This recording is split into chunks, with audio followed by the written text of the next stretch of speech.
रखे हों देवी देवता, ये आप अगर देखना चाहोगे। और हैरानी क्या किस बात की है, इन सबको कंट्रोल करने वाला भी एक और सबका हिसाब किताब रखने वाला भी एक है ना। कमाल। आप किसी अपने एरिया के बॉस होंगे, बुरा ना मनाना, अपनी कंपनी है या कुछ भी है, उसका एक बॉस होता है। उस कंपनी को संभालने की जिम्मेवारी उस पे होती है और उसके भी पसीने छूटे रहते हैं।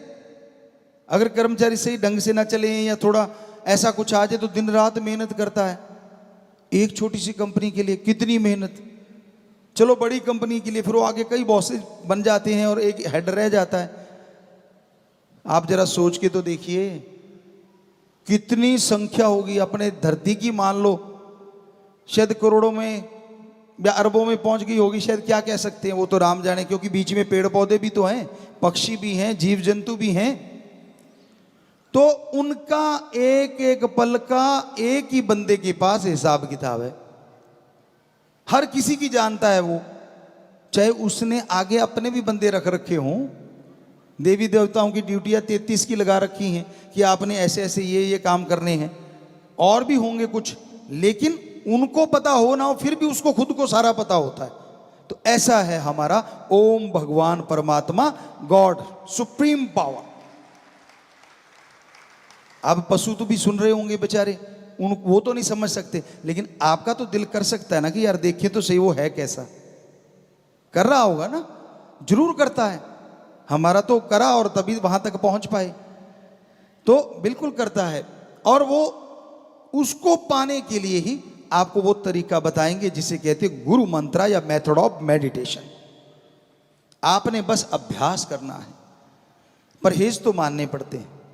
डॉक्टर साहबान यहाँ बैठे होंगे, बड़े डॉक्टर भी होंगे, कोई बीमारी लग जाए किसी को तो परहेज बताते हैं ना कि बेटा ये नहीं खाना, गला खराब है तो गर्म ठंडा इकट्ठा ना लेना, नजला है तो ठंडी चीजें मत खाया कर, बुखार में ये तो इत्यादि इत्यादि सारी बातें क्या कहें डॉक्टर साहबान, और जो बीमार रहा है उसको पता है, परहेज बताए जाते हैं।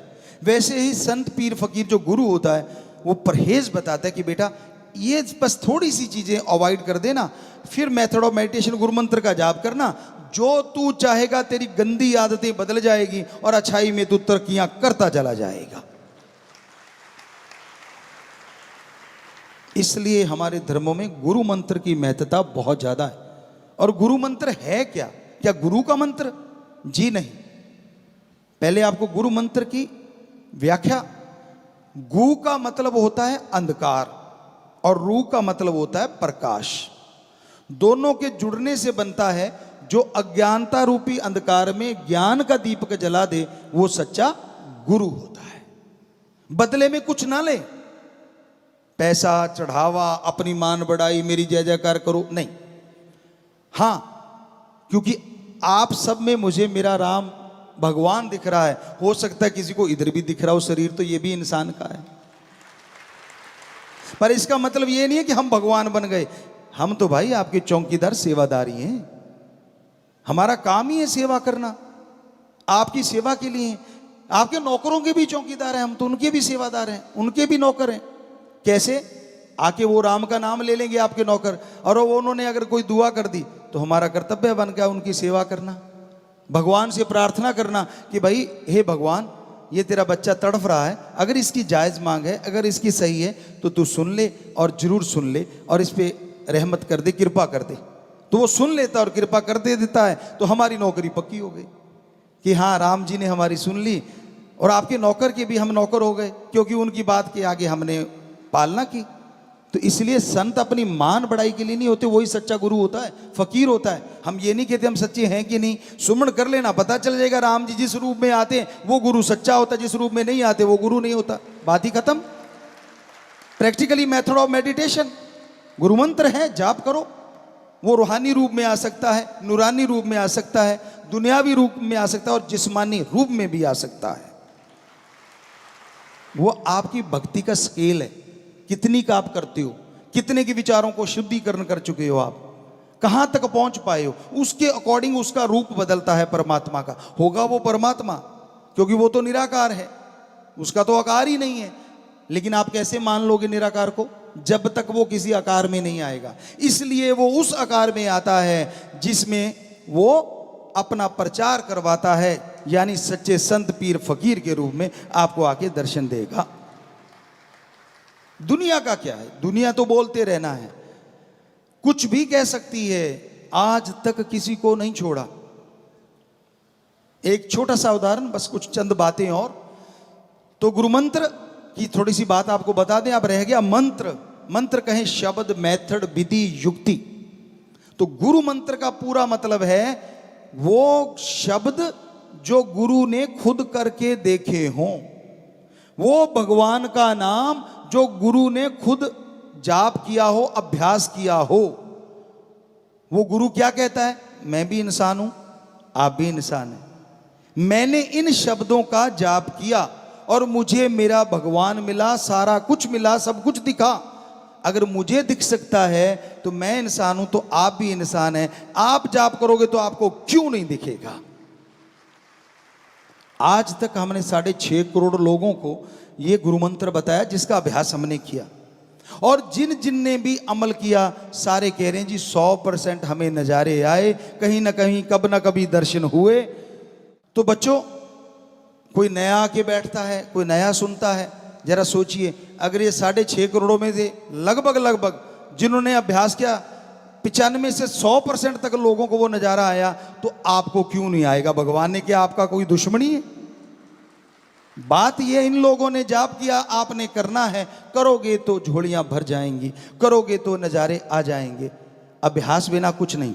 संत सिखाते हैं। एक टीचर, उदाहरण, एक टीचर, एक मास्टर, एक लेक्चरर क्लास में आता है, क्या करता है, आपको पढ़ाता है ना, आपके उलझे हुए सवालों को सुलझाता है ना, लेक्चर देता है ना, और आप पूरी क्लास सुन रही होती, क्योंकि हम भी तो पढ़े हैं उसी क्लासों में, सुन रहे होते हैं। बहुत बच्चे मेरिट में आ जाते हैं, कई फर्स्ट डिवीजन ले जाते हैं, और जो पीछे से जो वो कागज की बत्तियां बना बना मारते रहते हैं वो फेल हो जाते हैं।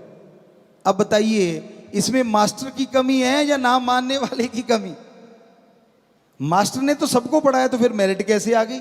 अगर मास्टर में कमी है तो गुरु बेचारा क्या कर सकता है, अगर मानने वाला ही ना माने। तो इसलिए संतों का काम बताना होता है, और कोई जादू नहीं करना होता। ऐसे वो तो जादूगर करते होते, पुराने टाइमों में गिली गिली अप्पा या ऐसा कुछ बोला करते थे, क्योंकि जादूगरों के खेल भी हमने देखे, समाज में रहे हैं तो देखा है, या शुर शर ऐसा कुछ करते होते हैं वो। तो वो हाथ की सफाई के लिए कि आप उधर देखिए, उधर से क्या आ रहा है, इतने में काम कर दिया, आप उधर देखते रह गए, उसने वो निकाल दिया जो जादू था। तो ये तो हमने तो देखे थे, पकड़ भी लेते थे, पर बोलते नहीं थे कि बेचारे का रोजगार है, आपा क्या लेना, बढ़िया सबका एंटरटेनमेंट हो रहा है। तो होती तो हाथ की सफाई, लेकिन इधर वो जादू नहीं है, ना कोई जादू टोना, ना कोई ऐसी बात। तरीका हम बताएंगे, जाप आपने करना है, गारंटी हमारी है, करोगे तो 100% रिजल्ट आएगा। आपने देखा सबके आया, तो आपके क्यों नहीं आएगा, इतना सी बात है।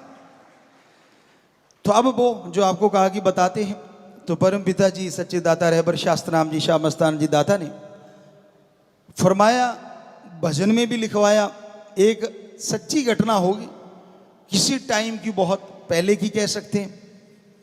तो दोनों बाप बेटा जा रहे थे, और एक उनके पास सवारी के लिए खच्चर होती थी, घोड़े होते थे, गधा होता था, अपने अपनी हैसियत के अनुसार बेचारे ले, ऊंट होता था, कोई हाथी वाले भी होते थे। तो उनके पास गधा था, तो उन्होंने गधे से बड़ा प्यार था, तो दोनों ठीक थे, तंदुरुस्त थे, और चल पड़े ये चलो आपा बाजार से कोई बिजनेस व्यापार कुछ सामान लेके आना है, तो इस पे ला देंगे, तो बेचारे को उतनी देर आपा क्यों तकलीफ देनी है। पैदल लोग चल के पसंद करते थे, तभी तंदुरुस्त रहते थे। आजकल तो रसोई में भी टॉयलेट, मतलब बुरा ना मानना, साथ में अटैच होगी कि बनाते बनाते आ जाए तो करके फिर आ जाए, दूर जाना ही ना पड़े। आने का भी टाइम नहीं है, पता नहीं कब आ जाए, क्योंकि खाने का टाइम नहीं कब खा लें, तो आने का भी टाइम नहीं कब आ जाए, ये भी तो चक्कर है ना। पहले सारा कुछ टाइम के अनुसार होता था। तो वो पैदल चलना भी, आज आप किसी डॉक्टर से पूछ लो, जबरदस्त एक्सरसाइज है। कई आज स्पेशली चलते हैं, सुबह सुबह चलते हैं, और बहुत ही बढ़िया है। उसी कहते हैं मैं वॉकिंग पे जा रहा हूँ, मतलब लोगों को थोड़ा कंपटीशन सा भी कर लेते, मैंने इतने कदम चले, तूने कितने चले, बढ़िया है ये कदम कंपटीशन, बढ़िया कर रहे हो तो अच्छा है, कोई बात नहीं। तो वो पैदल चल दिए कि चलो आते टाइम तो बेचारे पे बोझ लदने हैं, लाद के लाएंगे, चल के चलते हैं।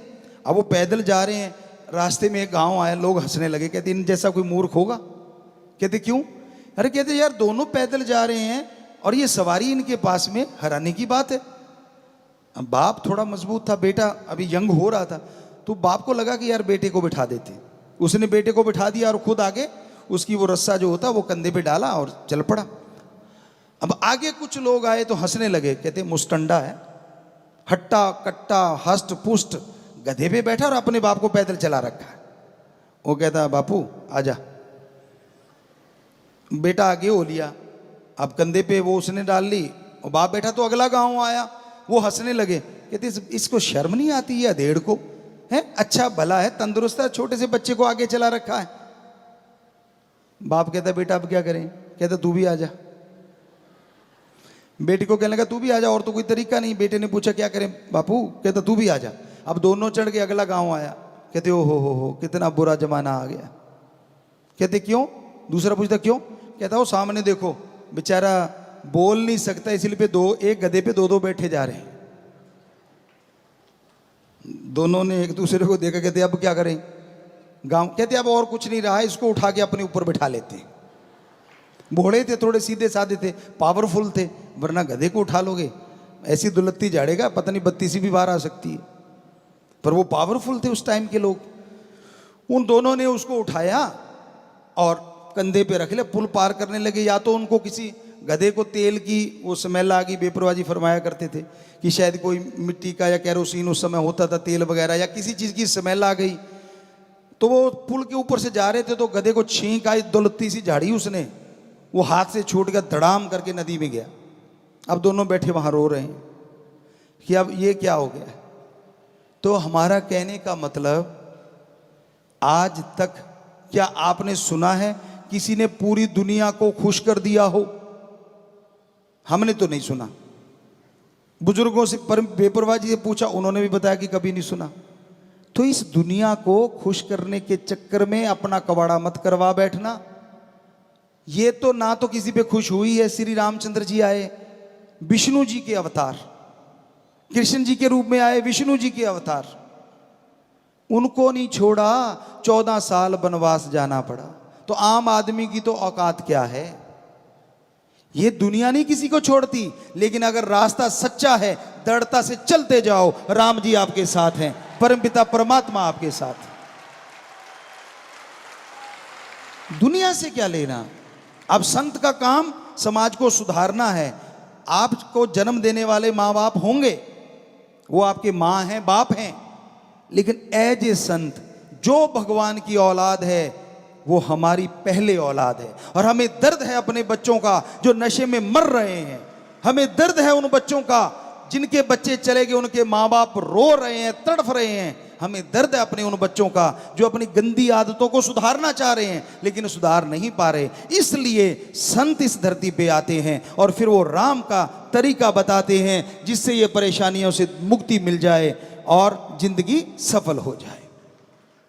और संतों का कोई मकसद नहीं होता इस धरती पे आने का, उनकी भी एक ड्यूटी होती है।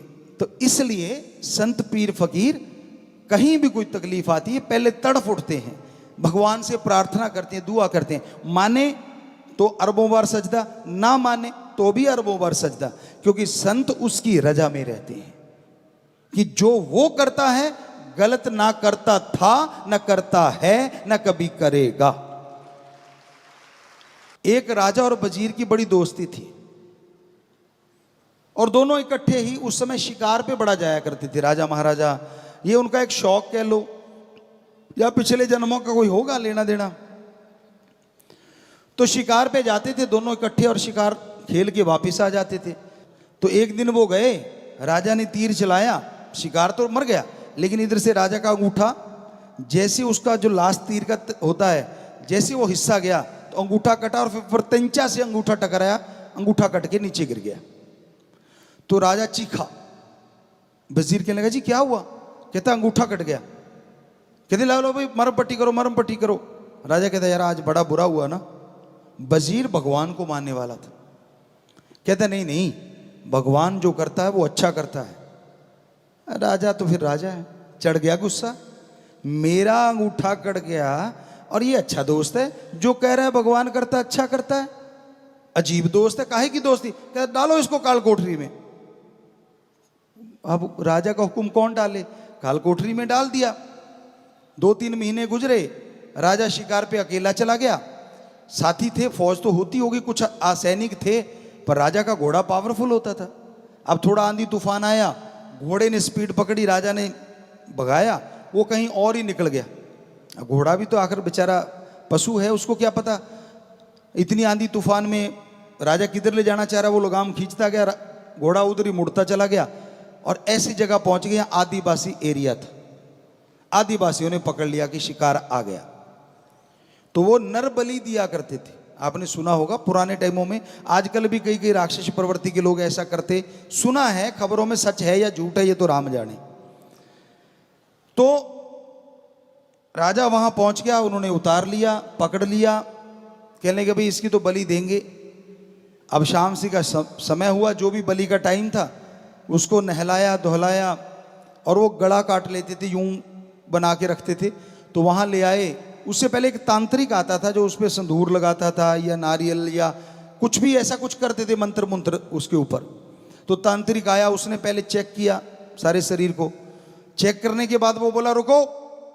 तो उनका जो मुखिया था कहता क्या हो गया, सारे नाच रहे थे, कूद रहे थे, सारे चुप हो गए। कहता ये बलि नहीं हो सकती। कहते क्यों, कैसे, इसका अंग भंग है, जिसका अंग कटा हो उसकी बलि भगवान नहीं लेता, पूरे अंग होने चाहिए। ये देवी देवता जिसको आप दे रहे हैं ये खुश नहीं होगा। तो कहते जा, छोड़ दिया, उसको छोड़ दिया।